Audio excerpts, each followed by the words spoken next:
Dalam perjalanan kemari, saya mudah berinteraksi dengan orang Israel di perbatasan. Begitu saya keluarkan paspor, saya diizinkan keluar.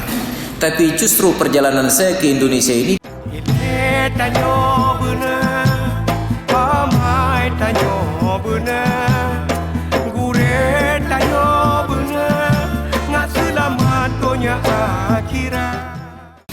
saudara-saudara muslim kita di Palestina, khususnya di provinsi Gaza, penjara terbesar di dunia.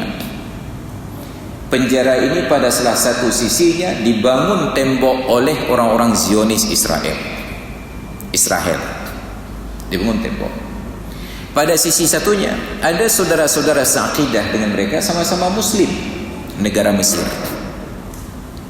Oke lah, Israel musuh mereka, dihambat, mereka tidak boleh keluar, tidak difasilitasi dengan perdagangan, diboikot, tidak boleh ada barang yang keluar masuk.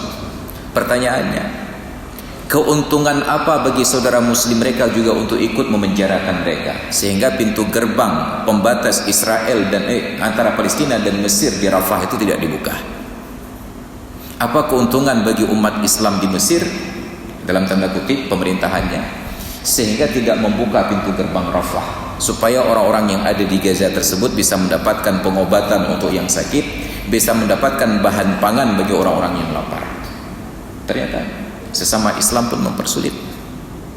Kemarin subuh setelah pengajian di Masjid Baitus Salihin oleh Karim, ternyata di antara yang hadir terdapat salah seorang dosen dari Palestina di Nablus, tepi barat.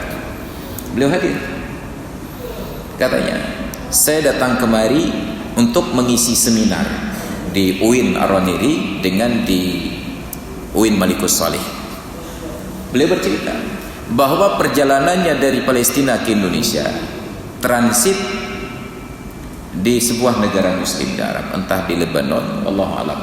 Apa ceritanya?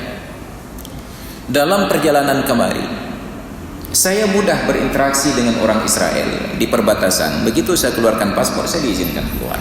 Tapi justru perjalanan saya ke Indonesia ini dipersulit oleh negara muslim. Maka di negara muslim yang beliau singgah terlalu banyak pertanyaan untuk beliau, hal-hal yang tidak perlu.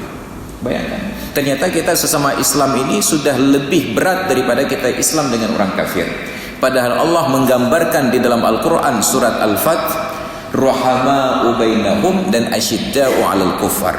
Muhammadur Rasulullah walladzina ma'ahu asyidda'u 'alal kuffar ruhama'u bainahum. Muhammad itu adalah Rasulullah dan orang-orang yang bersamanya tegas terhadap orang kafir dan saling sayang sesama mereka. Sekarang ternyata orang kafir lebih sayang kepada umat Islam daripada Islam sesama Islam. Maka sekarang di Amerika, di New York, di Australia, di semua negara Islam, mereka adakan demonstrasi mengutuk orang Israel dan mereka boikot Israel. Pertanyaannya, sudahkah kita memboikot Israel? Oh, kita nggak bisa boikot Israel, Ustaz, karena kita jauh dengan Israel. Jangan boikot orang Israelnya, kapasitas kita jauh. Boikot produk Israelnya. Kita sudah diberikan label contoh-contoh produk Israel. Untunglah minuman malam ini bukan dari Israel. Ini Kangen Water, tidak dari Israel. Anehnya, yang kita tahu produk Israel itu hanya KFC. Maka datanglah kelompok mahasiswa, kelompok masyarakat mendemo KFC. Tapi mereka yang mendemo KFC itu bangun pagi, mereka sikat gigi pakai Pepsodent, samponya Lifebuoy, minyak rambutnya Bliss. Kemudian sambil demo maka diberikan konsumsi air mineralnya Mere Aqua. Bayangkan, demo parsial, udah parsial lagi.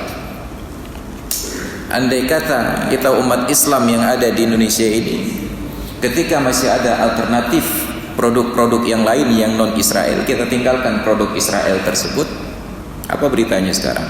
Bahkan ketika populasi umat Islam terbesar di dunia belum ikut dalam pemboikotan ini, Israel sudah mengalami kerugian dalam bidang bisnis miliaran dolar. Bayangkan kalau kita komunitas terbesar umat Islam di Indonesia ini ada 200 juta lebih ikut memboikot.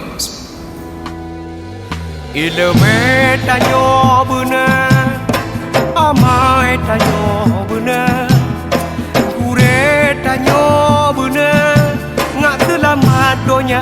akhirat.